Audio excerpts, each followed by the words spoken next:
I watched and cheered them on, they were great. Then the whining started. Seems they have been lying all along. U.S. Soccer releases fact sheet showing women's team actually lost millions yet was still paid more than men's team. The president of the U.S. Soccer Federation, USSF, released a fact sheet Monday night alleging that, contrary to claims made as part of a lawsuit, the U.S. women's national team, USNT, actually lost the federation millions of dollars. Despite this, the president claimed, women soccer players still out-earn their male counterparts. Every 4 years, when the Women's Soccer World Cup is in the news, we are told that the women's team is paid less than the men's team. The claim is used as a rallying cry in the demand for equal pay, even though athletes and other entertainers have vastly different pay structures than average Americans.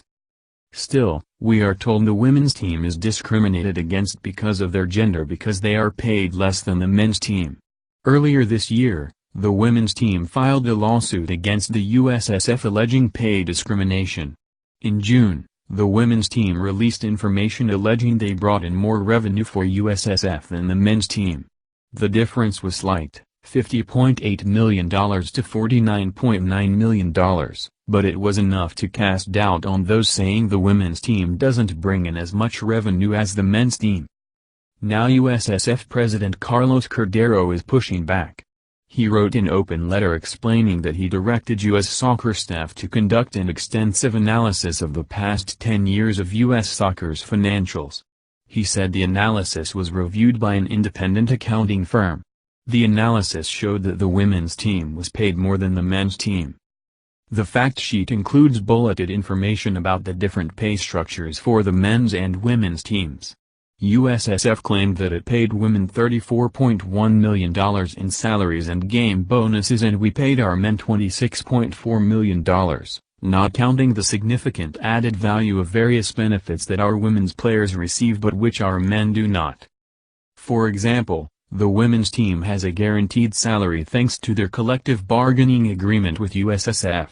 They receive a base salary of $100,000 each year and an additional salary of $67,500 to $72,500 for playing in the National Women's Soccer League. Male soccer players do not have such an agreement.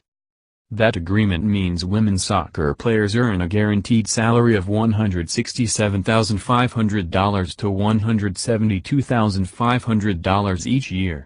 On top of that, they are paid bonuses. The men's team only earned bonuses. Yes, those bonuses can be larger, but that's because they don't have the guaranteed base salary. The women's team, according to USSF, also receives benefits including a 401k plan and health insurance, as well as maternity leave and injury protection. The men's team does not receive any benefits.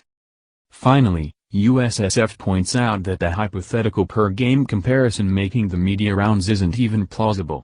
Neither the men's nor the women's teams have ever played 20 friendly matches in a year, yet this is what the hypothetical scenario is based on.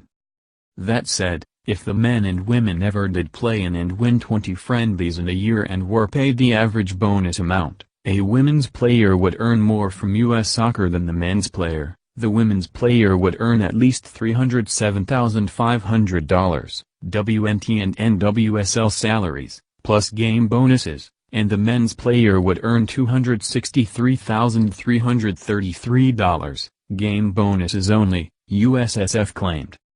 A shocking claim included in the USSF fact sheet are statistics showing the women's team has actually lost USSF money.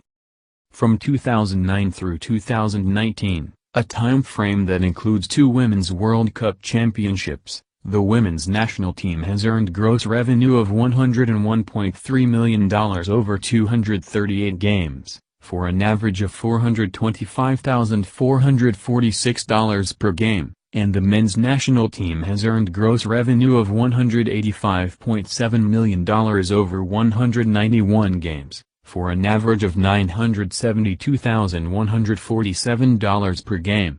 More specifically, WNT games have generated a net profit, ticket revenues minus event expenses, in only 2 years, 2016 and 2017.